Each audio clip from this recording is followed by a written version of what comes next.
அசுரர்களே என்ன உங்களுக்கு கொஞ்சமாவது இந்த அறிவு என்பது இருக்கா? ஏன் அப்படி சொல்ற? சாப்பிட்டது வயிற்றுக்குள்ள இருக்கு. ஆமா நான் நினைத்தாலும் தரையல. அப்படியா? அப்படி வேணும்னா கொஞ்சம் நேரம் ஆகும். அண்ணா தம்பி வந்த நேரத்துல ஒரு மாதிரியை பேசிக்கிட்டே இருக்கிறான். என்ன செய்யணும்னு சொல்லி செஞ்சிருவோம் அப்படின்னு சொல்லி தேவாதி தேவர்களை பிடித்தார்கள். ஆட்டி ஆட்டி ஆட்டி ஆட்டி ஆட்டி என்று அடித்தார்கள்.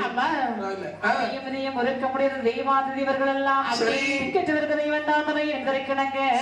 மீண்டும் மாய கோபால கண்ணபெருமானை நினைத்து கொண்டே முறையவிட்டார்கள்.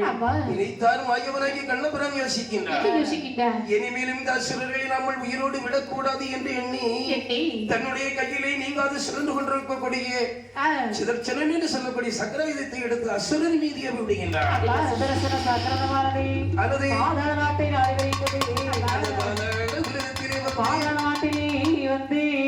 வந்து இறந்தார் அசுரரும் பாதாளத்தில்